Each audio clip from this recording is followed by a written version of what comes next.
Monsieur Gosselin, bonjour.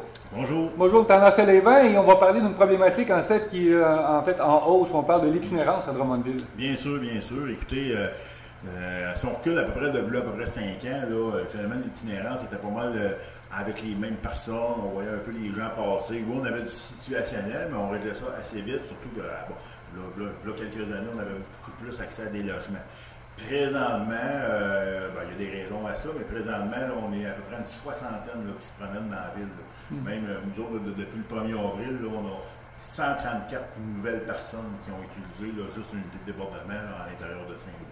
Vous voyez 10 chambres ici, en fait, d'accommodement, c'est ce qu'on comprend, c'est l'hébergement temporaire. Oui, c'est l'hébergement temporaire. Dans le fond, on a l'unité de débordement qui, elle, c'est de l'hébergement d'urgence. On fait du bas-seuil, donc ça veut dire que les gens peuvent arriver à 8 h le soir. S'ils sont inscrits, ils doivent partir à 7 h 30 le matin. Ici, du côté du refuge, ben là, on est un petit peu plus dans l'intervention. Donc, les gens qu'on évalue, parce que tout le monde arrive par l'unité de débordement, les gens qu'on évalue, on les évalue tout le monde, là, mais ceux qu'on voit qu'il y a plus de difficultés, qui vont avoir besoin de plus de support ou d'aide pour pouvoir avoir accès au niveau du logement, que ce soit transitoire ou permanent, à ce moment-là, on va les intégrer du côté du refuge. Mais ici, on a vraiment un programme d'intervention qui est ciblé là, pour ces gens-là. On va parler de la situation à Drummondville. En fait, on parlait à Bonhomme-Anna il y a quelques années, il y avait 8 à 10 itinérants permanents, on les connaissait par leur nom, les services les connaissaient autant les autorités que vos services. Maintenant, vous parlez d'une 134 itinérants personnes, en fait, en situation d'itinérance temporaire ou permanente. Écoutez, c'est énorme, puis on le voit de façon là, incroyable. Moi, là, on a une augmentation des coûts des loyers. Les revenus ne sont vraiment pas ajustés à la réalité au niveau des loyers. Donc, ce que ça fait, c'est que les gens, après 2-3 mois, à un moment donné, ils font des choix différents, qui sont axés sur des besoins, là,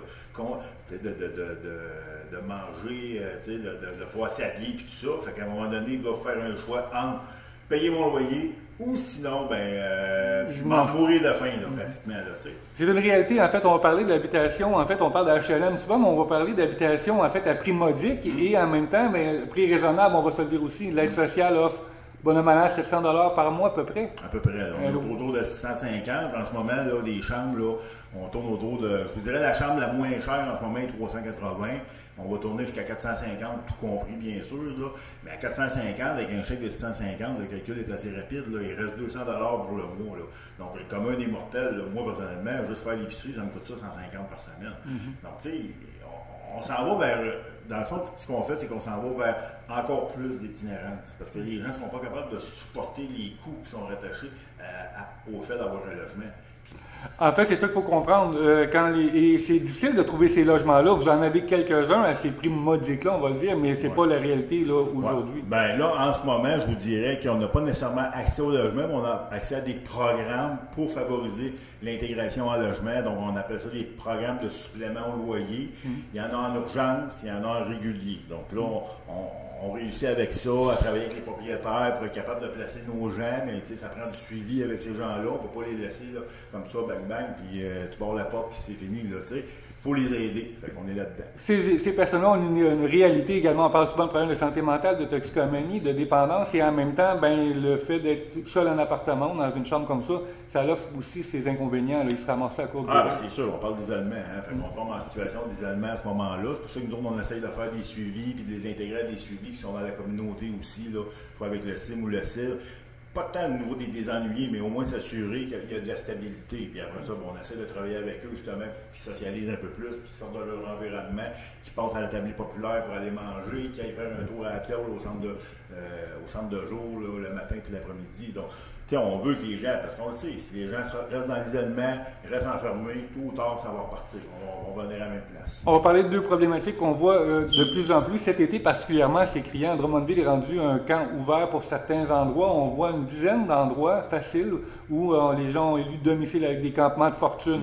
C'est particulier, mais quand même, moi je pense que ces campements-là, on en voit dans toutes les villes. Ça dépend, en fin de compte, de chaque administration de ville qui décide ce qu'il en fait par rapport à ça. Nous, on a quand même avisé là, autant les policiers en début d'année avec la table des partenaires d'itinérance, autant les policiers que la ville. Écoutez, nous autres, on a 20 places qu'on compte à tous les jours, là, de façon, on est à 100%.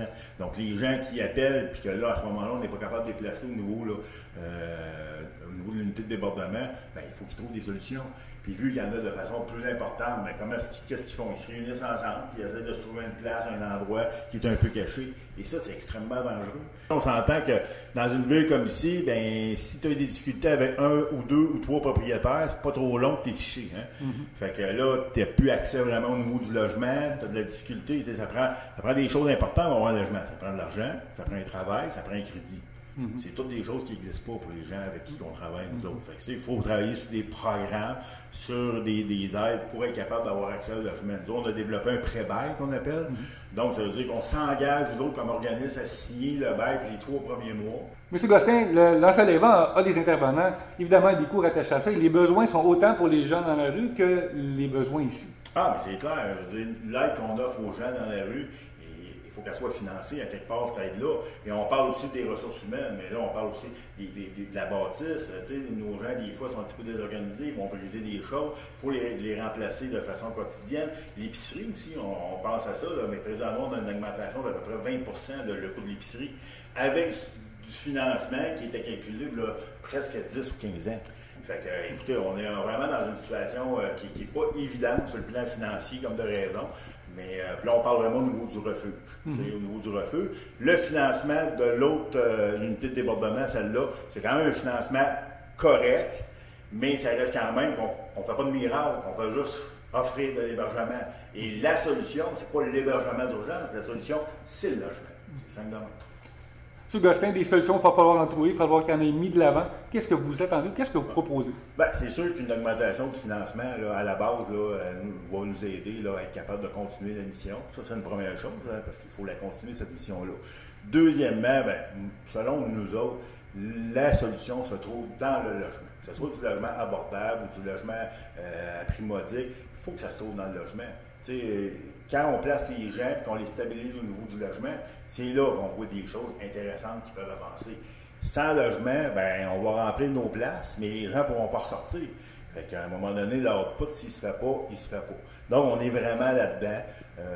Mais on a un beau travail d'équipe avec l'ensemble des partenaires en itinérance sur le territoire, où on est capable justement de faire des liens et de faire un suivi avec ces gens-là, même s'ils vont chercher des services différents dans chacun des organismes, qui est la PIO, la table populaire, comptoir alimentaire, habitation.